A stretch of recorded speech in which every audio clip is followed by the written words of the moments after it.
Hey guys, I'm Kirsten, 44, female. Thanks for selecting my story. I hope someone can learn something from this, and if not, just be really entertained by the crap storm that I'm going to tell you about because I never expected something like this to happen to me. I've always kept in touch with my friends, especially my best friend Trisha. We went way back, all the way to our freshman year in college when we were 20 and 19 respectively. From the moment we met, we've been inseparable. We were thicker than thieves, like Thelma and Louise, and we always had dreams of living next door to each other and raising our kids together. Now, I know a lot of people say things like that and never follow through, but Trisha and I weren't like those people at all. Oh no, we actually made our dreams come true. We worked our tails off through college, found great partners to be with, and eventually bought houses right next to each other, just like we planned. Soon enough, we both found ourselves pregnant at around the same time. We conceived a couple of months apart. Funnily enough, that part wasn't actually part of our vision board. But hey, it made the journey even more exciting. Life seemed to be going pretty well for us. In a way, Trisha was like my twin flame, or like a long-lost sister. We did everything together, and we genuinely loved each other. Before I knew it, the years were flying by, and with each passing day, our bond only seemed to get stronger. Our kids were growing up too, and Kyla and Ricky in particular were practically inseparable, just like their mamas. I mean, who could blame them? Trisha and I were as close as sisters, so they were kind of forced into getting along. Trisha's husband and I even placed a bet on whether our kids would end up falling in love when they grew up. Trisha and I were skeptical, thinking that it was unlikely, but life has a funny way of proving you wrong. I remember that day like it was yesterday. Trisha and I were on her porch gossiping about everything under the sun, as best friends do. Ricky and Kyla strolled up the driveway, and there was something different about the way they carried themselves. It hit me when I noticed they were holding hands. Ricky was 19 and Kyla was 18, and it seemed like that was the moment they decided to officially be together. Trisha and I were caught off guard, but apparently all their friends and even their cousins had seen it coming for a long time. "Hey, you two, how was your day? Wait a minute, what's going on here?" Kyla and Ricky both took a deep breath, and then they spilled the beans. "Mom, Aunt Trisha, Ricky and I are officially a couple." "What? Seriously? Oh, that's wonderful news." "You two, I knew there was something different about the way you walked up the driveway holding hands like that." "Yeah, we decided to make it official. We've been keeping it under wraps for a little while now." "Looks like our husbands were right, huh?" "It sure seems that way, but seriously, congratulations, you two. We're so happy for you." "Thanks, Aunt Kirsten. It means a lot." "We were a bit nervous about how you guys would react." "Sweetheart, you could have told us sooner. We're thrilled for both of you." "Absolutely. You don't have to worry about a thing. We're here to support you, just like we've always been." "We appreciate that, Aunt Kirsten. We're really glad you guys are okay with it." "And who knows, maybe our kids will grow up together just like we did." "We'll have to start placing bets on when they'll become a couple." "Let's not rush things right now. Let's just celebrate this beautiful moment." "Sounds good to me." "Thanks, Mom, Aunt Trisha, for being so awesome about it." "Always, sweetheart. Love knows no schedule. We're just happy you found each other." It was like the stars had aligned, and these two were meant to be together. Trisha and I were, of course, stoked for our babies. That was until a couple of weeks went by and the kids were on a school trip and Trisha and I were hanging out in my home as we normally did on the weekends. Everything was going well until she said, "Hey, Chris, what's up? Do you ever think about our kids and whether they should actually be together?" "What do you mean?" "Oh, never mind. I didn't mean anything by it." Of course, I wasn't buying her BS, so I kept pressing. But she kept on dodging my questions, acting like everything was okay and that she didn't have any concerns, but I knew my best friend and I knew she was hiding something. She even made up some lame excuse to go back home, cutting our tea sesh in half. I didn't know why she was hiding it, but every time after that, when I asked her about it, she would brush it off and say that there wasn't anything to worry about. So I decided to let it go. As the years passed, Trisha's concerns became more apparent during family gatherings. Her discomfort whenever Kyla and Ricky were being super cute and lovey-dovey raised red flags in my mind, and I couldn't ignore the signs any longer. And it bothered me that she was hiding something. Okay, Trisha, I've let this go on long enough. Is everything okay? Yes, everything's fine. Why do you ask? Come on, Trisha. We've been friends forever. I can tell when something's bothering you. Is it about Kyla and Ricky? What? No, not at all. Why would you think that? Cut the crap, Trisha. I know you better than you know yourself. There's tension whenever Kyla and Ricky are around. What's going on? I don't know what you're talking about. Everything's fine. Trisha, we're way past pretending with each other. Tell me what's really going on. I can sense your discomfort. Kirsten, honestly, there's nothing wrong. I'm happy for Kyla and Ricky. Why would I have a problem with them? Don't play dumb with me, Trisha. We've been through too much together. If there's something bothering you, you can talk to me. Is it about the past? Are you struggling with something? Kirsten, really, I appreciate your concern, but I'm fine. Kyla and Ricky are great together. End of story. Okay, Trisha, if you say so, but just remember, I'm here for you. We've faced challenges together before, and we can do it again. Don't shut me out. I know, Kirsten, I appreciate your support, but seriously, there's nothing to worry about. So I left it at that. I mean, what else could I have done? I was also getting kind of sick of constantly asking. Time passed and Trisha's unhappiness just kept growing.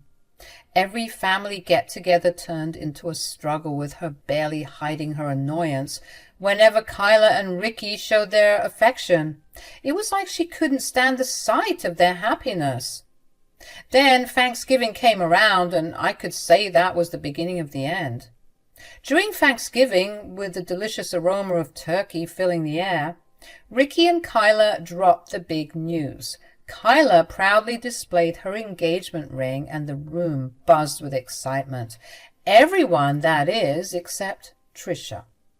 I kept my eyes on her, expecting her to share in the joy, but her face said otherwise. No smile, just a scowl, as if the news were a personal attack. I tried to shake off the awkwardness, focusing on the celebration and appreciating the news. But as the night went on, Trisha's discontent lingered. She even said she had to leave early because she had work, which shocked Ricky and her husband because they thought that she was going to be free and they didn't know about any work emergencies she had. Honestly, I preferred for her to not be around because her vibe was like a cloud over the festivities, and I couldn't ignore the growing strain. Ricky and Kyla were oblivious to the tension, absorbed in their happiness. Of course, they quickly recovered when Trisha made things awkward by wanting to randomly leave. But I was feeling super uncomfortable. Why was my best friend acting like this? Once Ricky and Kyla announced their engagement, the wedding planning chaos kicked in. We dove headfirst into organizing the big day. But Trisha's participation was noticeably lacking. She made a bunch of excuses, leaving me to shoulder the majority of the responsibilities. This wasn't entirely unexpected, given Trisha's recent behavior, but it did catch Ricky and Kyla off guard. They assumed that, as best friends, Trisha and I would be inseparable in the wedding planning process. Instead, it felt like I was juggling the entire affair solo. Trisha's growing distance became more apparent as the months went by, and Ricky began confiding in me about her strange reactions whenever Kyla was brought up. He couldn't shake the feeling that Trisha wasn't thrilled about them getting married. Have you tried talking to her about it? Yeah, I have. She keeps saying that everything's okay when I know it's not. I don't know why she's being so strange. Despite our concerns about Trisha, we had a wedding to plan, and there was no time to dwell on her negativity. Ricky and Kyla were eager to celebrate their love, and my commitment to ensure their special day went smoothly was a bigger priority at that time. The anticipation of the wedding day was palpable, a culmination of weeks of meticulous planning. Despite the careful orchestration, Trisha, who had been mysteriously absent leading up to the big day, seemed to become an unexpected source of disruption. Each accidental spill or item dropped felt like an unwelcome addition to the already heightened chaos. While accidents are a part of any event, the timing and frequency of Trisha's mishaps couldn't be ignored. It just seemed super convenient, don't you think? As we gathered in Kyla's dressing room along with other bridesmaids to get ready for the celebration, my role as the event organizer had me constantly shuttling between the dressing room and the venue. The responsibility was both exhilarating and exhausting. During one of my rounds around the venue, I stopped at the door of Kyla's dressing room. The voices inside were hushed, and my curiosity got the better of me. Kyla was talking to Trisha, and it seemed like the other bridesmaids were out of the room as well. "What's wrong, Trisha? You've barely been around, and you've been acting, I don't know, super weird." While I eavesdropped, hoping for an honest conversation, what I heard shocked me. Trisha spilled the beans, revealing her true feelings, and they weren't pretty. She was dissatisfied with Kyla, criticizing her choices and questioning if she was good enough for Ricky. It hit me like a ton of bricks. My best friend, who'd been like family forever, was holding on to some serious negativity towards Kyla. "I never liked you, Kyla." "What?" "You weren't raised right." "Excuse me?" "You're not good enough for my son. You don't deserve him, and I hate that this is happening." "How could you say that?" "What? I had no idea you felt this way." "Oh, you must have known. I've been uncomfortable with you for a very long time." "So why didn't you say anything? Why are you saying all this crap on my wedding day? If you had an issue with me, why didn't you come to me?" "So that I should look like the bad guy? Not a chance. I'm not ruining my son's happiness because of my personal issues with you. Even though he can't see your worth right now, he will eventually." It was a sucker punch. I couldn't believe Trisha had been hiding these resentments, and her weird actions on the wedding day seemed to be a result of this deep-seated disapproval. The weight of what I heard hit me hard. Someone so close to me was hiding toxic feelings. The wedding, meant to be a happy day, suddenly felt tainted by this ugly truth. Stunned and hurt, I had a choice to make. I stormed into the room, and there was my poor daughter, mascara running down her face. Seeing Kyla in tears infuriated me, and I couldn't hold back. I let Trisha have it, demanding to know what the heck her problem was. I was boiling with anger, feeling betrayed and hurt by someone I considered family. "What the hell are you saying, Trisha? What is wrong with you? Did you hit your head or something?" Trisha looked taken aback, probably not expecting me to burst in like that. I didn't care. I needed answers. The room was tense, and everyone else in there was quiet, probably shocked by the sudden confrontation, but I didn't care about that either. All that mattered was getting to the bottom of this mess and figuring out how to salvage what was left of the wedding. "Trisha, what the hell is going on? Why is my daughter crying on her wedding day?" "Kirsten, it's nothing really, just some pre-wedding nerves." "Pre-wedding nerves, my foot. I heard you talking in there. You can't lie to me." "Kirsten, you've got it all wrong. I was just telling Kyla that weddings can be stressful, you know." "Don't you dare lie to me, Trisha. I heard you mention something about not deserving Ricky and ruining his life. What the hell is that supposed to mean? You think I didn't raise my daughter well?" No, Kirsten, you misunderstood. I was just expressing concern, motherly advice. Motherly advice? You call making my daughter cry motherly advice? Trisha, you're supposed to be my goddamn best friend. What kind of friend talks crap about their bestie's daughter on her wedding day? Kirsten, No more excuses, Trisha. You're supposed to be family to us. Kyla treats you like a second mom, and this is how you repay her. This is how you treat her? But, save it, Trisha. I've had enough. You're a terrible friend, and I won't stand for you ruining my daughter's special day. If you can't be happy for her, then maybe you need to leave. We were arguing a bit more, and Kyla was trying to fix her makeup. Eventually, Trisha left because she was embarrassed, and I guess she couldn't take accountability for her actions. It was pathetic to witness, honestly. Why did she do this to me, Mom? What did I do? I don't know, baby.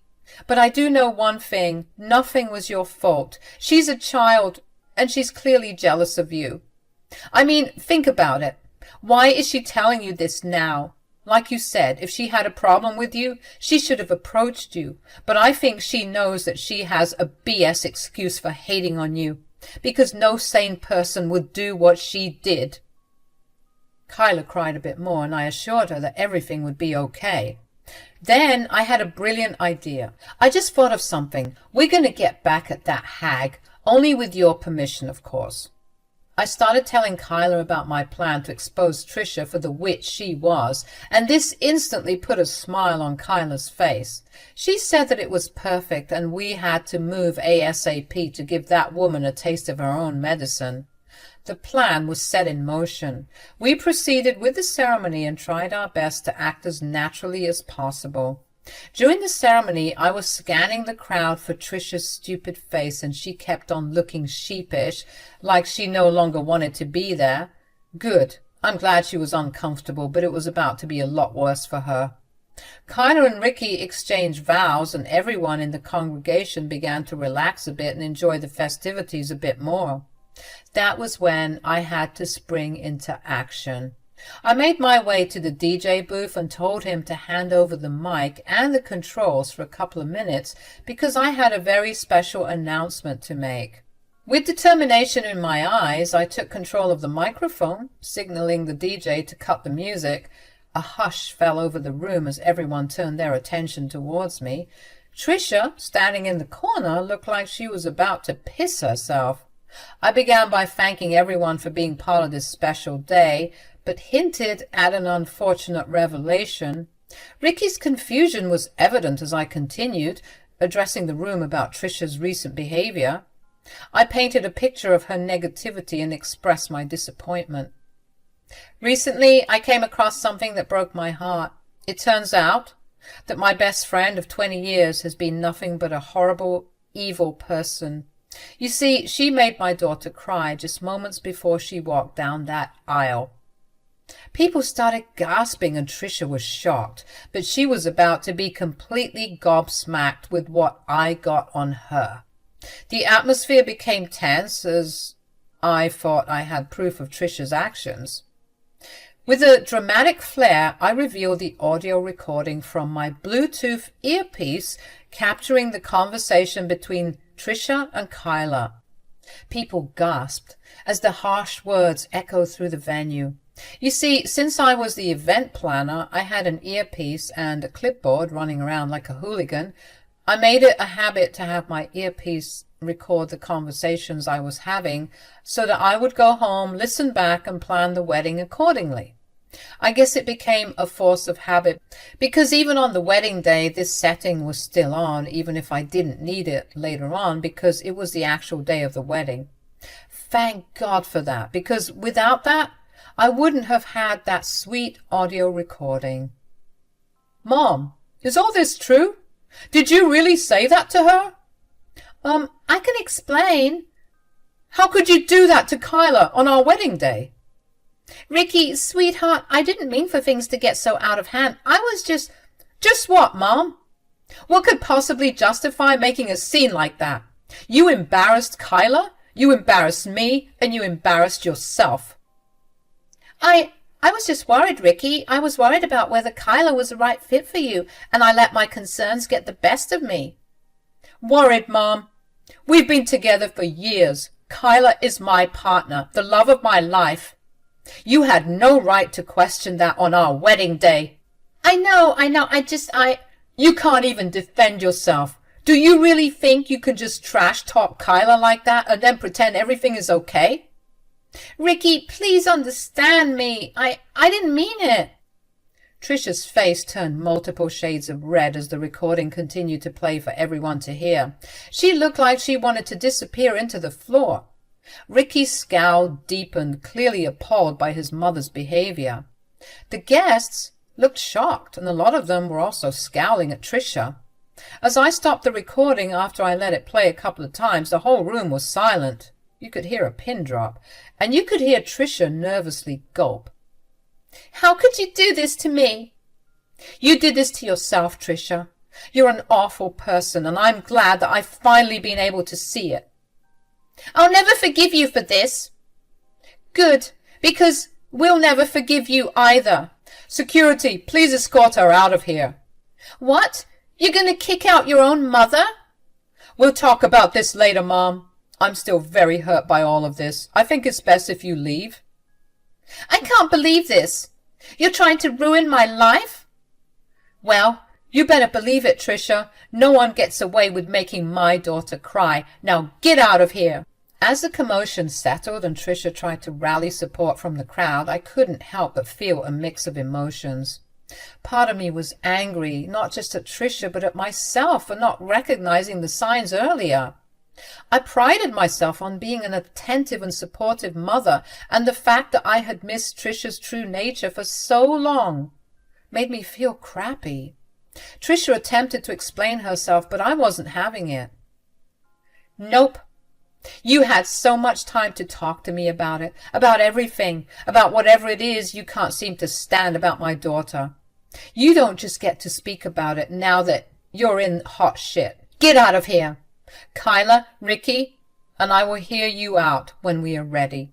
She literally had months to come clean about whatever it was that was bothering her, but she chose to do it on a day that was meant to be filled with joy and happiness. So she could hold on to her excuses for a bit longer because we were determined to get rid of all the bad vibes and continue with the festivities.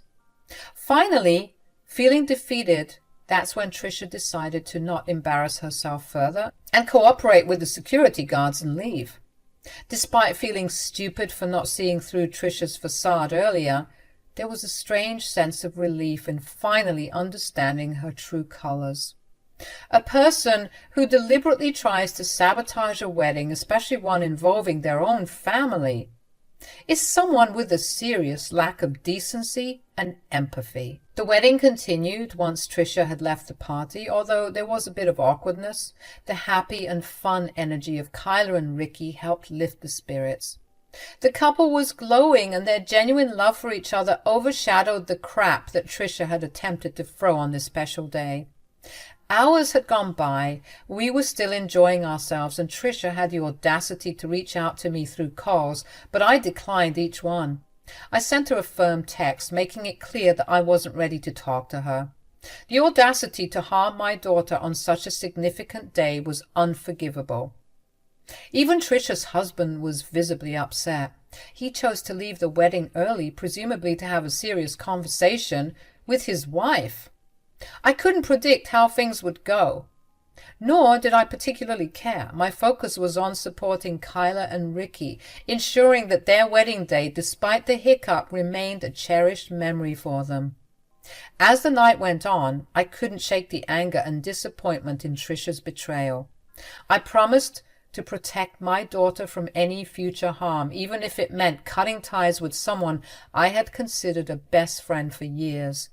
Trisha had chosen her path, and I had chosen mine, one that prioritized the happiness and well-being of my family over toxic relationships.